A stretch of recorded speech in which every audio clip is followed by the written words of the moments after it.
Bonjour à tous les amis, la famille Senseiya, je suis ravi de vous retrouver pour une toute nouvelle vidéo. Vidéo du jour, c'est le Ushio Revival, donc chevalier d'acier de l'Espadon ou du Merlin, mais on verra ça un tout petit peu plus tard. Donc la Steel Claws Marine, donc le deuxième chevalier d'acier à sortir ce mois de juillet, donc la nouveauté Bandai du mois de juillet, ce Ushio Revival.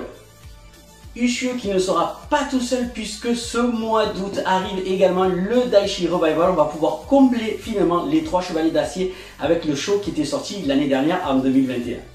Si vous voulez vous procurer le Ushio Revival également, vous pouvez l'acheter dans la boutique partenaire Luna Park Store. Vous avez le lien en description pour pouvoir vous procurer ce Ushio et également pour aller faire un tour sur la boutique afin de voir si une figurine vous intéresse. Il y a plein de licences à l'intérieur. Allez les amis, je vous laisse avec la vidéo de ce Ushio Revival. D'ici là, profitez bien de vos vacances. Allez, on se retrouve à la fin de la vidéo. Ciao, ciao, ciao les amis.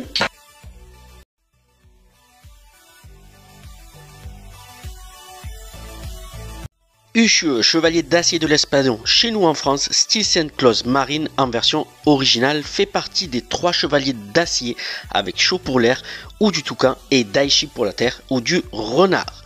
Ces armures ont été créées par la Fondation Grade et par le pouvoir de la science. Elles n'ont pas de cosmo-énergie ou de constellation, ce sont des armures mécaniques, fabriquées à la demande de Monsieur Kido pour protéger la princesse Saori en plus des brosses saintes.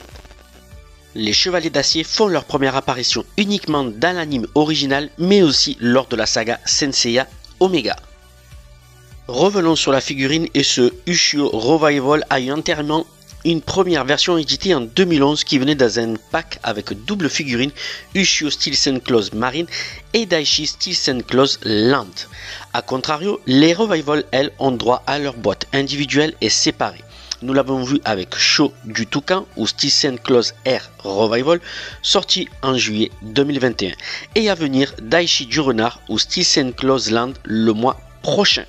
Alors bien avant ces versions de figurines, les chevaliers d'acier ont eu droit à leurs premiers essais en jouets également, sachant que Bandai avait créé ces personnages de toutes pièces pour vendre des figurines bien sûr. La première à sortir, la Steel Claws série les Vintage, plus communément dit en 1987 avec les fameuses boîtes jaunes à voler en version japonaise, puis il y eut une version française bien plus tard en réédition en 2003-2004, la version Mid Claws en 2011 en duo avec Daishi et cette version Revival aujourd'hui en 2022. Aujourd'hui, les prix sur les chevaliers d'acier baissent un peu lors de ces sorties Revival justement, mais les chevaliers d'acier ont toujours eu de la popularité et les prix étaient assez élevés à un moment donné. Alors cette boîte de Ushio, on commence par la face avant, le personnage dans son mode élément attaque comme son compère Sho avant, le fond bleuté élément de son attaque et la représentation de son armure l'Espadon pour représenter l'élément marin, les stickers Senseiya, Tamashii Quality de la Toei et la mention Collector Shop. Sur une tranche, nous allons retrouver la représentation du porte-armure totem de l'Espadon avec lequel il surfe dessus avec une forme de fond cible. L'autre tranche, tout simplement Ushio dans une position statique comme viennent la plupart des personnages généralement en face avant des boîtes Mid Claws. Et le verso de la boîte, le personnage en grand avec son attaque et le fond Espadon, comme lors de son apparition dans l'anime, la représentation marine du porte-armure totem de l'Espadon, une pose attaque, une pose avec son armure, son porte-armure, image que l'on voit également dans l'anime lors de la représentation des chevaliers d'acier devant les bronzes saintes, les 3 visages, mais ça on va le voir un peu plus en détail. Les visages, alors pour ma part, la première version n'était vraiment pas folichon en configuration sans casque. Ici même sur ce Revival, même souci, les joues du Ushio sont un petit peu trop grosses et ne sont pas forcément accurates au dessin animé. En mode casqué par contre, il fera très bien le job. Pour les mains, 2 seules paires de mains exploitables en configuration armure et une paire de mains supplémentaires pour mettre en civil.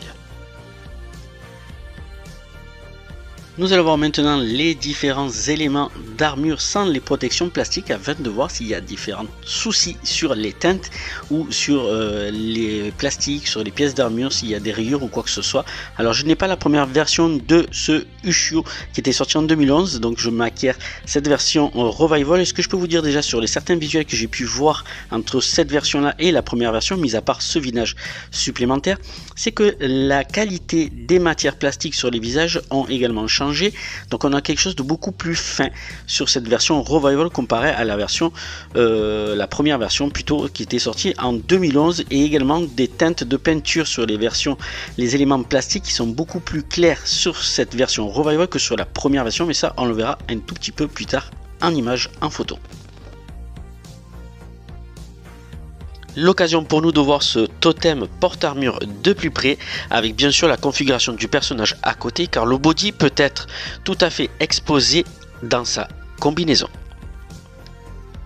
Pour ce totem, il n'y a pas de partie mythologique, car ce sont des armures mécaniques. Malgré tout, il faut savoir qu'il existe 3 constellations sur ces 3 chevaliers d'acier. Il y a bien la constellation du petit renard ainsi que du toucan, et il y a une autre constellation qui est la constellation de la dorade pour ce Ushio, mais en termes de représentation ça a été changé par un marlin qui est de la même famille que l'espadon, mais chez nous on a tendance à dire plutôt chevalier d'acier de l'espadon pour représenter la Steel Claws Sainte Marine.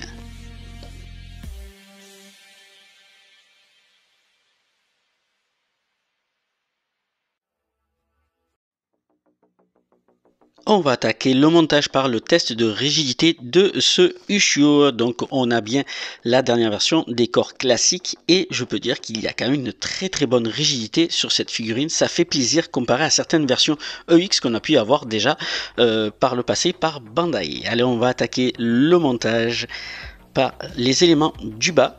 On enlève les pieds, donc il n'y a pas beaucoup de pièces d'armure, donc c'est vraiment une figurine qu'on va monter assez rapidement, puisqu'il n'y a pas de cuissarde, il n'y a pas d'avant-bras déjà, donc ça va se monter très facilement. Et également pour le montage, sachez qu'il n'y a pas de souci bien particulier de pièces pour lesquelles il faut faire très attention, même d'inverser, que ce soit sur les avant-bras ou même sur les jambières, pardon. Donc les genouillères rentrent très bien à l'intérieur. Pas de souci de ce côté là, vous allez pouvoir voir par la suite. Ensuite on va intégrer bien sûr la ceinture, donc la ceinture qui vient de 3 parties, donc elle se referme devant par une petite boucle et une petite pièce à clipser juste avant. Donc mettez cette petite pièce avant et vous refermez la petite ceinture avec cette petite pièce plastique. Donc là je rajoute aussi ma petite pièce arrière, voilà, qui se clipse juste, pas de souci. La partie pectorale également, donc est en métal avec une petite pièce plastique qu'il faut juste clipser, qui rentre très bien d'ailleurs. On ajuste, il faudra bien sûr à la fin passer un petit coup de chiffon sur la figurine afin d'enlever toutes les petites traces de doigts, car il y a pas mal encore de petites traces d'huile sur tous les éléments, que ce soit plastique ou métal, donc faites bien attention également après pour bien nettoyer donc la figurine. On enquille ce gros bloc dorsal qui est également en plastique, vous avez bien vu, ça rentre facilement. Les petites épaulettes également qui se clipsent, et finalement qui sont assez sympas, parce qu'on va pouvoir jouer avec ces formes d'épaulettes, de pouvoir donc les replier comme celle-ci, ou les ouvrir complètement comme sur la partie totem, et ça va nous permettre vraiment de pouvoir faire pas mal de choses avec les bras, de les monter, de pouvoir vraiment suivre le mouvement avec les épaulettes. Alors on va rentrer les pièces d'avant-bras, donc là pas de souci, vous pouvez les inverser, il n'y a pas de problème. Ah, vous savez vraiment que j'ai ce petit truc avec les mains à chaque fois. Disons que j'aime bien les mettre mais en off, puisque à chaque fois quand j'essaye de le mettre, donc le personnage sort du champ de la caméra, et c'est ce qui fait que des fois ça m'énerve un tout petit peu. Donc là finalement j'arrive à les enquiller, donc je vais mettre par la suite les protège-gants. Voilà le petit rendu du Ushio, protège-gants mis, on va s'occuper de la tête. Je vais garder ce visage là, donc il faut enlever donc les 2 parties de la chevelure. On va s'y arrive, voilà, on va garder juste le petit tichou comme on dit chez nous. On enquille le visage, on met la deuxième mèche avant qui était fournie donc dans le premier blister, on le clipse, et puis ensuite on met la deuxième partie chevelure arrière qui vient se clipser complètement dans les petits logements faits pour ça. Et on va enquiller le casque qui rentre très bien. On va le refermer. Ça se clipse bien, pas besoin de trop forcer. Parfait. Et voilà, on a le visage du chiot casqué. Et voilà pour le rendu de la figurine montée. Très sympa, très sincèrement, très sympa. Allez, juste avant le posing, on va parler justement de ces différences qu'il peut y avoir entre la version 2011 et cette version Revival. Sur votre gauche, la première version 2011 et sur votre droite, la version Revival. Vous pouvez vous rendre compte, alors il n'y a pas de problème de hauteur, hein, c'est juste la position des personnages qui fait ce petit dégradé qui fait que on a l'impression que la Revival est beaucoup plus petite. Mais non, non, c'est même hauteur, pas de souci. Par contre, il y a en termes de teinte, comme vous pouvez voir, au niveau des jambières genouillères, pas de souci, mais sur les parties plastiques, la partie haute, on peut se rendre compte que la version Revival est beaucoup plus claire que la première version 2011. Également, les visages, comme vous pouvez voir, ils sont beaucoup plus fins sur cette version Revival que la version 2011. Voilà ce que j'ai pu voir et constater en différence.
Allez, on va démarrer ce verdict par les points négatifs pour changer des points positifs. Ouais, je sais, je suis un fou.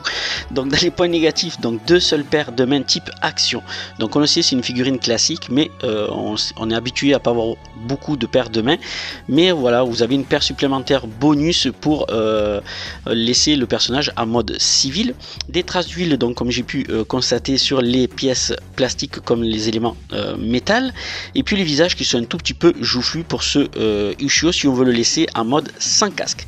Pour les points positifs, bah écoutez, le prix, hein, quand on sait que cette figurine est 80 € et qu'on peut savoir que les autres grimpent à des prix très très hauts, donc pour 80 €, franchement, c'est vraiment un point positif pour cette figurine là. Les améliorations pardon, sur les matières des visages également à noter, et puis la bonne manipulation de la figurine qui a de très très bonnes articulations et pour laquelle on peut vraiment jouer avec. Et puis bien sûr cette rigidité sur ce corps classique qui est vraiment top.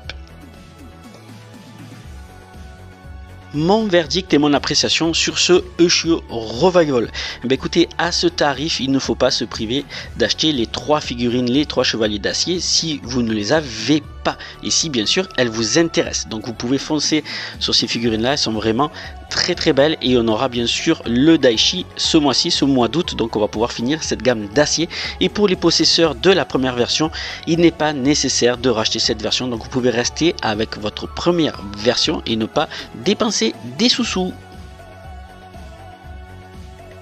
N'oubliez pas d'aller voir les différentes chaînes et vidéos de mes confrères, vous avez les liens sous la description de cette vidéo afin de découvrir les différentes vidéos qu'ils ont pu vous proposer, car même s'ils sont en vacances, ils continuent à bosser pour nous et à nous proposer des partages sur les différentes figurines. Et puis également les vitrines Kawan, donc Frenchy Box, donc Greg qui s'occupe de ça pour embellir, et si vous voulez bien sûr mettre en valeur vos figurines avec les lycra également de chez Créature. Vous avez également les liens en description si vous voulez habiller vos figurines pour cet hiver, car il va faire très froid. Voilà les amis, c'est la fin de cette review sur ce Ushio Revival, donc sortie nouveauté du mois de juillet. Donc sachez que le Daichi Chevalier d'acier, donc du petit renard, va sortir ce mois d'août. On va pouvoir finir cette gamme très rapidement. Donc d'ici là les amis, je vous embrasse très fort, et puis on va se retrouver justement pour le prochain Chevalier d'acier sur la chaîne. D'ici là, passez de bonnes vacances et je vous embrasse très fort. Ciao les amis.